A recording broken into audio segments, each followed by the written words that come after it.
Hello everyone, welcome to logical education. नाम रक्षा रघुवंशी और इस लेक्चर में हम डिस्कस करेंगे इंडिया का यूपीआई और सिंगापुर का पे नाउ। ये दोनों इंटीग्रेट हो गए हैं, इनका लिंकेज हो गया है।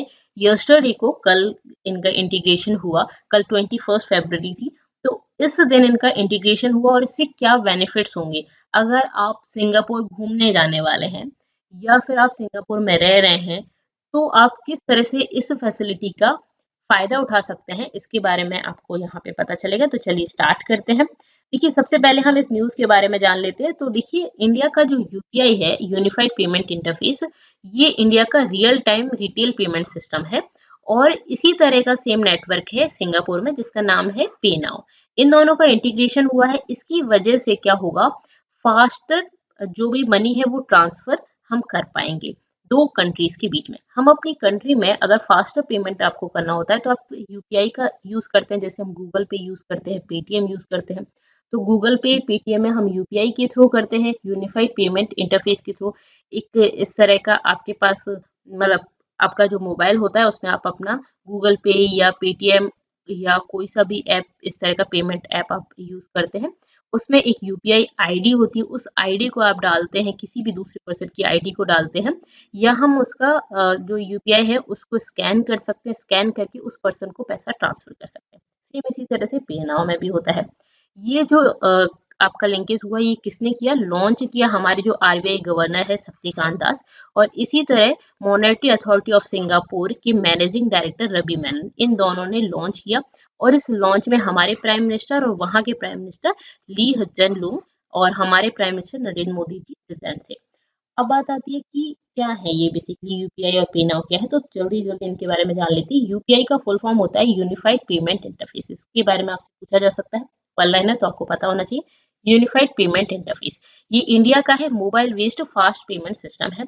ये क्या करता है, इससे आपको फैसिलिटी मिलती है किसी भी कस्टमर को कि वो दिन रात में कभी भी किसी भी टाइम पर पेमेंट कर सकता है, इंस्टेंट पेमेंट कर सकता है। आपने जस्ट अपने मोबाइल से पेमेंट किया, सामने वाले के अकाउंट में पहुंच गया।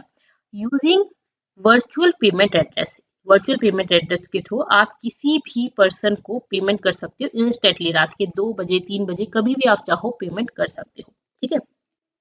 इससे क्या होता है, ये एलिमिनेट करता है the risk of sharing bank account details. इससे पहले अगर आप बात करें तो हमें किसी पर्सन को अकाउंट में पैसा डालने के लिए हमें बैंक अकाउंट का डिटेल लेना होता था उसकी। तो अगर आपको अपने बैंक अकाउंट की डिटेल्स किसी पर्सन को देना पड़ रहा है, आप कोई बिजनेस कर रहे हैं तो आप किसी को अपने बैंक अकाउंट की डिटेल्स देते हैं, तो कई बार हमें मन में एक डर रहता है या कुछ तरह का रिस्क भी रहता है, हो सकता है वो पर्सन मिसयूज कर ले। तो अब यहाँ पे आपको बैंक अकाउंट डिटेल शेयर करने की जरूरत नहीं होती है, तो ये एक फायदा है। दूसरी चीज, यूपीआई सपोर्ट करता है both person to person transaction भी कर सकते हैं और पर्सन टू मर्चेंट ट्रांजेक्शन भी कर सकते हैं।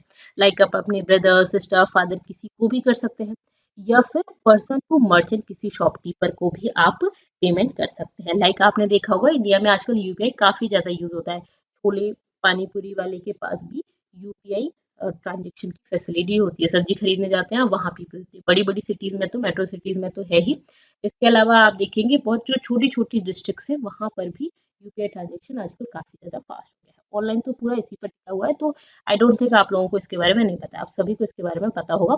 ये ऑल्सो ये क्या करेगा, इनेबल करेगा user to send and receive money. इससे आप पैसा सेंड भी कर सकते हैं और रिसीव भी कर सकते हैं, ठीक है। इसके अलावा अब पे नाउ क्या है, तो पे नाउ जो है वो भी फास्ट पेमेंट सिस्टम है। ये सिंगापुर का, जैसे इंडिया में यूपीआई सेम इसी तरह से fast payment system pay now है सिंगापुर में।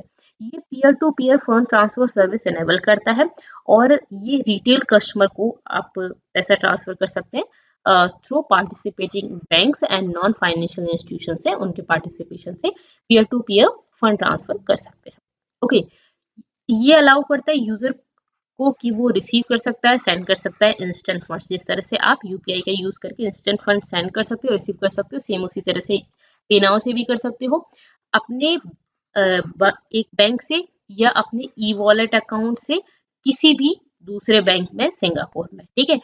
और कैसे करोगे, उसका मोबाइल नंबर यूज करके कर सकते हो, या Singapore national registration identity card है, जैसे हमारा आधार कार्ड होता है इसी तरह का, तो उस कार्ड का नंबर यूज करके, या फिर फॉरेन आइडेंटिफिकेशन नंबर यूज करके, या वीपीए यूज करके इसको फंड ट्रांसफर कर सकते हो। जैसे हम पेटीएम में जो हमारे ई वॉलेट होता है उससे हम कर सकते हैं, हमारे बैंक से कर सकते हैं, क्रेडिट कार्ड से, डेबिट कार्ड से कर सकते हैं। तो सेम इसी तरह से इससे भी किया जा सकता है। अब इन दोनों का जो लिंकेज हुआ है उससे क्या फायदा होगा, तो देखिए हमारी एक कंट्री में तो डोमेस्टिक ट्रांजेक्शन होता है वो तो काफी ज्यादा ट्रांसपेरेंट होता है और वो उतना एक्सपेंसिव भी नहीं होता, और अब तो यूपीआई का यूज करके बहुत फास्ट ट्रांजेक्शन हम करते हैं। लेकिन जो क्रॉस बॉर्डर रिटेल पेमेंट होता है ये ट्रांसपेरेंट उतना ज्यादा नहीं होता और ये एक्सपेंसिव भी ज्यादा होता है। तो इसी वजह से अब अगर ये लिंकेज होगा तो काफी ज्यादा ट्रांसपेरेंट हो जाएगा और एक्सपेंसिव भी नहीं रहेगा, और हम दूसरी बात करें फास्ट पेमेंट भी हो जाएगा। ओके, तो इसके लिंकेज से सिग्निफिकेंट माइलस्टोन है ये in the development of infrastructure for cross border payment between two nations. कौन कौन से? इंडिया और सिंगापुर के बीच में। ये G20 जो नेशंस हैं उनका भी एक फाइनेंशियल इंक्लूजन प्रायोरिटी है कि हम क्या करें, इसको फास्टर करें, चीपर करें एंड ट्रांसपेरेंट करें क्रॉस बॉर्डर पेमेंट सिस्टम को। ठीक है, जब एक कंट्री दूसरी कंट्री से किसी भी तरह का ट्रांजेक्शन करती है मनी का, तो वो क्या हो, फास्टर हो, चीपर हो, ट्रांसपेरेंट हो। और हम भी यही चाह रहे हैं, जैसे कि जो G20 का जो मेन टारगेट है वही वही हम भी उसी तरफ बढ़ रहे हैं, हमारा भी यही टारगेट। ठीक है, अब बात आती है कि इस लिंकेज में इंडिया जो है अभी चेयर कर रहा है G20 को इस ईयर। तो इस तरह का जो रोटेशनल मेंबरशिप में अभी हम उसको चेयर कर रहे हैं, मतलब हम उसके चेयरमैन हैं, और इसी तरह का जो G20 का जो टारगेट है वैसा ही हमारा टारगेट भी है। अब सिंगापुर का G20 का पार्ट है, तो यहाँ पे G20 का मेंबर नहीं है सिंगापुर, लेकिन इसको इनवाइट किया गया है टू पार्टिसिपेट इन G20। ठीक है, तो कई सारे जो कंट्रीज है उनको इनवाइट किया जाता है पार्टिसिपेट करने के लिए। तो इसी तरह से G20 का मेंबर तो नहीं है, लेकिन इसको G20 समिट में पार्टिसिपेट करने के लिए इनवाइट किया गया है। और यहाँ पे अगर हम बात करें, ये प्रोजेक्ट है, ये जो आपका लिंकिंग प्रोजेक्ट है, ये इनिशिएट किया गया था इन सितंबर 2021 में और अब लॉन्च कर दिया गया। ठीक है, ओके। तो अब इससे क्या होगा, यहाँ पे जो भी सिंगापुर में इंडिया के जो सिटीजन्स रह रहे हैं वो फास्ट पेमेंट कर पाएंगे, और सिंगापुर के यहाँ पे जो लोग हैं वो भी फास्ट पेमेंट कर पाएंगे। अगर आप कुछ चीज़ परचेज कर रहे हैं एक कंट्री से दूसरी कंट्री में, तो वो भी इजीली हो पाएगा। तो इससे एनेबल होगा user to each of the two fast payment system to make instant, एक तो इंस्टेंटली ट्रांजेक्शन होगा, लो कॉस्ट फंड ट्रांसफर होगा, एंड रेसिप्रोकल बेसिस, मतलब कि ऑन अ रेसिप्रोकल बेसिस, दोनों का वाइस वर्सा। ओके, ये हेल्प करेगा इंडिया के जो भी माइग्रेंट्स हैं जो सिंगापुर में गए हैं, स्पेशली अगर माइग्रेंट वर्कर्स हैं या स्टूडेंट्स हैं, वो इजीली कर पाएंगे, वो इंस्टेंट ट्रांजेक्शन कर पाएंगे, लो कॉस्ट ट्रांसफर कर पाएंगे money from Singapore to India. मतलब उनको अपने घर वालों को पैसा भेजना है तो इंस्टेंट पैसा भेज सकते हैं। ओके, और इंडिया में अगर कोई सिंगापुर का है तो वो भी इजीली इंस्टेंट पैसा भेज सकता है।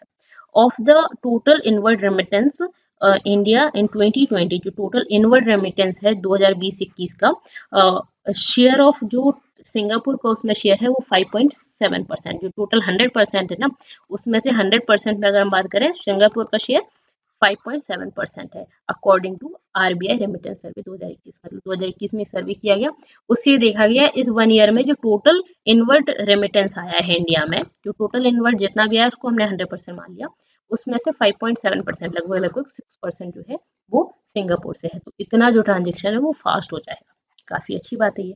ठीक है, तो इस लिंकेज के बारे में हमने इस लेक्चर में डिस्कस किया। अगर आप इस तरह की और भी वीडियो चाहते हैं तो आप मेरे चैनल को सब्सक्राइब कर सकते हैं।